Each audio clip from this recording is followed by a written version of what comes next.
Isto, segundo Crônicas, capítulo de número 1,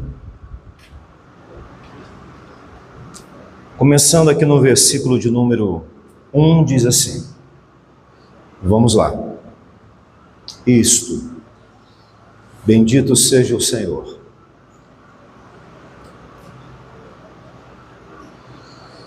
Podemos ir? Sim ou não, gente? Então vamos lá. Salomão, filho de Davi, fortaleceu-se no seu reino, e o Senhor, seu Deus, era com ele e o engrandeceu sobremaneira. Falou Salomão a todo Israel, aos capitães de 1000 e aos de 100, aos juízes e a todos os príncipes em todo Israel, cabeça de famílias, e com toda a congregação ao alto que estava em Gibeão, porque ali estava a tenda da congregação de Deus, que Moisés, servo do Senhor, tinha feito no deserto. Mas Davi fizera subir a arca de Deus de Quiriate Jearim ao lugar que lhe havia preparado, porque lhe armara uma tenda em Jerusalém. Versículo de número 5. Também o altar de bronze que fizera Bezalel, filho de Uri, filho de Ur, estava ali diante do tabernáculo do Senhor, e Salomão e a congregação consultaram o Senhor. Salomão ofereceu ali sacrifícios perante o Senhor sobre o altar de bronze que estava na tenda da congregação, e ofereceu sobre ele 1000 holocaustos. Aqui vai começar agora o centro da nossa mensagem aqui nessa noite. Então gostaria que vocês prestassem muita atenção à medida que vamos lendo o texto. Verso 7 diz assim: Naquela mesma noite apareceu Deus a Salomão e lhe disse: Pede-me o que queres que eu te dê. Pede-me o que queres que eu te dê? Respondeu-lhe Salomão: De grande benevolência usaste para com Davi meu pai, e a mim me fizeste reinar em seu lugar. Agora, pois, ó Senhor Deus, cumpra-se a tua promessa feita a Davi meu pai, porque tu me constituíste rei sobre um povo numeroso como o pó da terra. Dá-me, versículo 10, dá-me, pois, agora sabedoria e conhecimento, para que eu saiba conduzir-me à testa deste povo, pois quem poderia julgar a este grande povo? Disse Deus a Salomão: Porquanto foi este o desejo do teu coração, e não me pediste riqueza, bens ou honras, nem a morte dos que te aborrecem, nem tampouco pediste longevidade, mas sabedoria e conhecimento, para poderes julgar a meu povo, sobre o qual te constituísse rei. Sabedoria e conhecimento são dados a ti, e te darei riquezas, bens e honras, quais não teve nenhum rei antes de ti, e depois de ti não haverá teu igual. Voltou Salomão para Jerusalém, da sua ida ao alto que estava em Gibeão, de diante da tenda da congregação, e reinou sobre Israel. Diga graças a Deus. Amém ou não amém? Nesse momento aqui da história, o templo ainda não estava construído, então ainda se oferecia sacrifícios no alto em Gibeão, embora a arca também já estivesse em Jerusalém. Então ainda não havia uma unificação de local apropriado para que só um tipo de sacrifício fosse feito ali. Então nesse momento aqui, Salomão, ele está começando o seu reinado, e ele vai em um momento subir em Gibeão para oferecer sacrifícios ali ao Senhor. Em determinado momento vai acontecer algo. Isso aqui, irmãos, existe um ensinamento para nós. Nem todos os dias nas nossas vidas serão iguais. Diga graças a Deus. Existem dias que serão diferentes de outros. Então o que nós precisamos fazer é estar atentos. Quando o Senhor, ele vem como está vindo aqui nesse texto a Salomão, e naquele dia Salomão vai experimentar algo diferente da parte do Senhor, que até então ele não havia experimentado. Então quem sabe que nessa noite, cada um de nós pode ter uma experiência nova com o Senhor. Diga graças a Deus. Deus, ele é poderoso para fazer infinitamente mais de tudo aquilo que pedimos ou pensamos, segundo o teu poder que opera em nós. Diga graças a Deus por isso. Toda experiência com Deus, ela possui uma mensagem. Repita assim comigo: toda experiência com Deus, ela possui uma mensagem. A experiência que Salomão está tendo com o Senhor aqui, no primeiro livro dos Reis, no capítulo de número 3, que vai falar sobre o mesmo texto. Aqui vai falar de uma forma um pouco diferente. Em 1 Reis vai dizer que o Senhor apareceu a Salomão em sonhos. Como que o Senhor apareceu a Salomão? Em sonhos. Então, se toda experiência com Deus, ela possui uma mensagem, a experiência que Salomão vai ter com o Senhor nesse episódio, ela veio através de um sonho. E a mensagem veio através de uma pergunta. Então toda experiência com Deus, ela possui uma mensagem. A maioria de nós aqui, quando teve uma experiência com Deus, essa experiência possui uma mensagem. Como já falamos aqui muitas vezes, às vezes nós ficamos com a experiência, mas nós perdemos a mensagem que a experiência ela possui. Então dessa vez aqui, a experiência que Salomão está tendo com o Senhor vai vir através de um sonho. Já ensinamos aqui também algumas vezes como que eu sei que o sonho ele vem de Deus e não da nossa alma. Então é importante a gente repetir para que a gente possa guardar, porque às vezes você já ouviu isso outras vezes, mas às vezes você não estava tão ligado naquele momento, naquele culto, quando estava sendo ministrado sobre a sua vida. Quantas pessoas aqui têm sonhos? Quem sonha aqui? Levante as mãos. Sonho é um mecanismo que Deus sempre usou para falar com o seu povo ao longo de toda a história, e Deus continua fazendo isso, diga graças a Deus. Então Salomão, ele tem um sonho, é uma experiência, e a mensagem dessa experiência vai vir através de uma pergunta. Então quando Salomão está lá oferecendo sacrifícios a Deus, ele tem esse sonho, e Deus vai aparecer a ele em sonhos e vai fazer uma pergunta: pede-me o que você quiser, que eu vou te dar. Se eu, nessa noite aqui, Deus fizesse essa pergunta para cada um de nós, o que você pediria a Deus hoje? Vou te dar um momento para você pensar. Se nessa noite o Senhor aparecesse, como está aparecendo para Salomão aqui, e nos fizesse uma pergunta: o que você quer que eu te dê? O que você quer que eu te faça? O que você pediria? Pense aí. Porque isso não é uma resposta tão simples. E talvez aqui hoje, cada um de nós tem uma necessidade em uma área específica.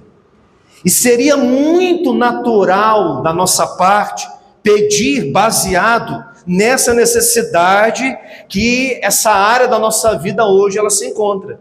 Talvez estou conversando para pessoas aqui hoje, pregando para pessoas, melhor dizendo, que você tem uma necessidade numa área conjugal, numa área financeira, numa área espiritual, numa outra área que for. Então, se o Senhor hoje aparecesse para você, o que você responderia para Deus através dessa pergunta?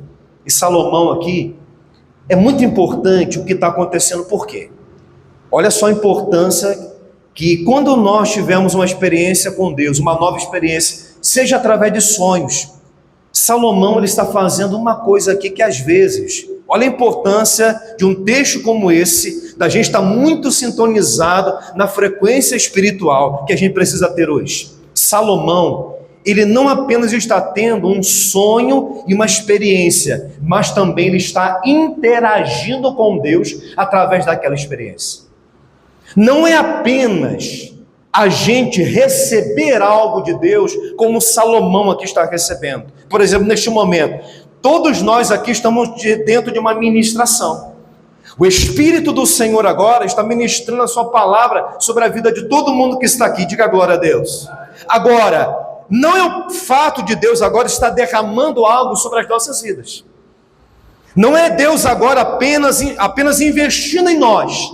O que precisa acontecer da nossa parte, como está acontecendo com Salomão. Então você perceba que por mais que ele tivesse em sonhos, há uma interação da parte dele com aquilo que o Senhor está tentando comunicar com ele. Então, este momento aqui, eu preciso interagir com uma palavra, com o ambiente, com as canções, com as orações, com tudo que está acontecendo aqui. Ninguém está aqui agora apenas assistindo um culto. Nós estamos aqui tendo uma experiência com o Senhor. É por isso que é preciso neste momento fechar a saída de emergência, não se distrair, procurar prestar atenção, porque o inimigo nessa hora quer roubar a sua atenção, te distrair. Por quê? Para que você não interaja com o que está acontecendo aqui neste ambiente. Dá uma glória a Deus aí. Então, através do sonho, Deus aparece a ele e faz uma pergunta: o que você quer que eu te faça? Então, quando você está sonhando, eu estou sonhando, a gente pode interagir. Porque todo relacionamento não é uma estrada de mão única, mas é uma via de mão dupla. O que é relacionamento? Relacionamento não é um monólogo. Relacionamento é um diálogo. O que está acontecendo aqui? É a experiência de um pai, que é Deus falando com o seu filho, que é Salomão. Amém ou não amém?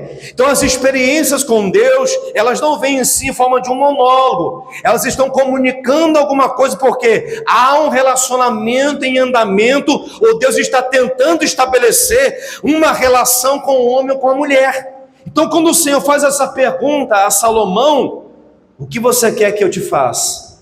Ele prontamente responde em sonhos, ou naquele sonho: Senhor, o Senhor me constituiu rei sobre um grande povo, e eu sei que essa tarefa, essa missão, ela é muito pesada, ela é muito difícil.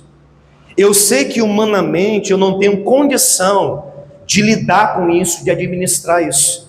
Salomão então, ele vai fazer um pedido correspondente, não somente a sua incapacidade, que era a princípio como ele estava se vendo diante daquela realidade que gerava um certo temor na vida dele. Ele sabia: essa tarefa que Deus me confiou, como sendo rei do seu povo, é uma missão que está muito acima de mim. Eu não tenho capacidade humana para realizar isso. Diga glória a Deus. Então nesta hora, ele não pede algo a Deus baseado somente na sua incapacidade, mas ele pede algo alinhado com o propósito que Deus estava estabelecendo para a vida dele. É por isso que nessa noite eu não posso pedir para Deus que Ele me dê algo baseado no que está faltando para mim hoje, na dificuldade apenas que eu tenho hoje. É claro que todo mundo aqui quer uma resposta, quer uma solução. Diga amém. Mas Salomão aqui, ele se alinha, porque ele vai pedir alguma coisa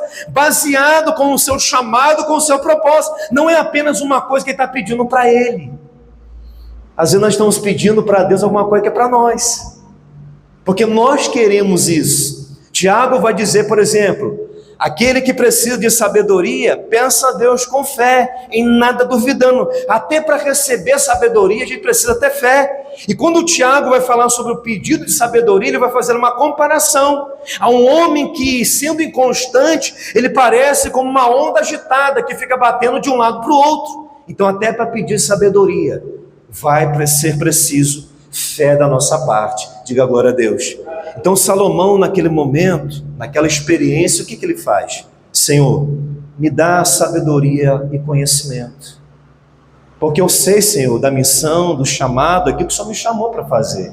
Só que eu reconheço que por mim mesmo, eu não tenho capacidade de ser como muitos de nós hoje. Existem muitas situações aqui, olha aqui para mim, preste atenção, que nenhum de nós hoje sabe como resolver. Nós nos encontramos incapazes, muitas vezes sem respostas. E o que a gente tem que fazer? Tendo uma experiência com o Senhor, como acredito que através da palavra está nos concedendo uma experiência aqui nessa noite. Nós precisamos procurar pedir a coisa certa. Não é pedir a coisa somente por aquilo que está acontecendo conosco, não é isso. Eu preciso pedir algo a Deus que vai me alinhar com o propósito dele, que vai me deixar preparado, capacitado, muito mais de pedir algo que seja para mim. Nós não estamos aqui para pedir algo para a gente mesmo. Eu quero, pastor, que o meu marido, que a minha esposa, que meu filho, que a minha filha, que alguém seja transformado para que a minha vida seja melhor. Não, querido, é muito pouco isso. Porque o que Deus quer fazer em nós e através de nós vai muito além disso. Diga glória a Deus. Amém ou não amém? Então Deus ele faz essa pergunta: pede-me o que queres que eu te dê. E Salomão faz um pedido que agrada a Deus. Tem coisas que quando nós pedimos o que Deus ele quer fazer, porque nem sempre o que nós pedimos para Deus é o que Deus ele tem para nós. Por exemplo, quando você olha lá para o primeiro livro do profeta Samuel, onde as visões e a palavra era muito rara, existia uma mulher chamada Ana, que era estéril, que era o seu esposo se chamava Eucana, que tinha outra mulher chamada Penina, e a rival de Ana ficava aborrecendo. Ana chorava, Ana não comia, Ana andava angustiada, até que um dia ela foi no templo para adorar o Senhor. E naquele dia, sem dizer uma palavra, apenas mexendo os seus lábios, ela fez um voto com Deus e disse assim: se o Senhor me der um filho, um varão, eu vou devolver para o Senhor todos os dias da sua vida. Naquele dia, Deus olhou para aquela mulher estéril e falou assim: agora que você não está pedindo por causa da pessoa que te irrita, que te incomoda, que mora na mesma casa que você, mas você está pedindo um filho, e eu estou querendo nesse tempo voltar a ser ouvido, e você está não apenas pedindo um filho, mas também, se eu te der, você vai devolvê-lo para mim. Pronto, fechou. Eu vou responder o que você quer, porque a terra se alinhou com aquilo que o céu já estava querendo fazer, e a pessoa que ele estava procurando. Aplauda o Espírito Santo bem forte onde você está, em nome de Jesus. Amém ou não amém? Irmãos, a gente precisa aprender a interagir. Você está aqui hoje, Deus está falando com você. Interaja com a voz de Deus. Perceba o ambiente que você está, as direções que Ele quer te dar, ainda que para você isso pode não fazer muito sentido. Salomão aqui ele está fazendo uma coisa muito poderosa. Ele está não apenas ouvindo o que Deus quer falar, mas ele está também interagindo. Senhor, nós estamos numa relação. Senhor, nós estamos num diálogo, numa conversa, como todo mundo aqui. Irmãos, todo lugar, toda relação onde só existe uma parte que fala, que prevalece, você pode ter certeza, essa relação ela não é saudável. Toda relação que não é saudável é porque ela está sendo construída, fundamentada no monólogo, que é o quê? O discurso de uma pessoa só. Tem pessoas que não podem abrir a sua boca para falar, porque tem receio do que às vezes vão ser repreendidos, não se sente à vontade, não tem liberdade, mas relacionamento não é isso. Deus faz uma pergunta: o que você quer que eu te faça, que eu te dê? E Salomão, ele fala assim: eu quero isso, me dá sabedoria e conhecimento, porque isso tem relação com um chamado que o Senhor me deu. É muito mais do que pedir algo para mim mesmo, algo egoísta, algo individual, mas algo coletivo para o seu povo, para fazer a tua vontade. Amém ou não amém? Então, irmãos, essa compreensão que nós precisamos ter. Agora, vamos passar um ponto adiante. Volte lá comigo, por gentileza, em 1 Reis, no capítulo 3. Em nome de Jesus. Osmário, dá uma olhadinha lá, aquele rapaz lá atrás para mim. Ele está fazendo um sinal para mim, eu não estou entendendo. Dá uma atençãozinha lá, por gentileza. Isso. Dá uma atenção a ele. Isso. Diz para mim o que é isso aí. É lanche? Mandinho? É profeta recebe oferta. Amém? Se você quiser no final eu dou um pedacinho para você também. Porque é coletivo, não é individual não. Aleluia. Quem está com fome aí? Quem está com fome? Vai jantar em casa, irmão. Mas nos convida. Brincadeira, né, irmãos? Glória a Jesus.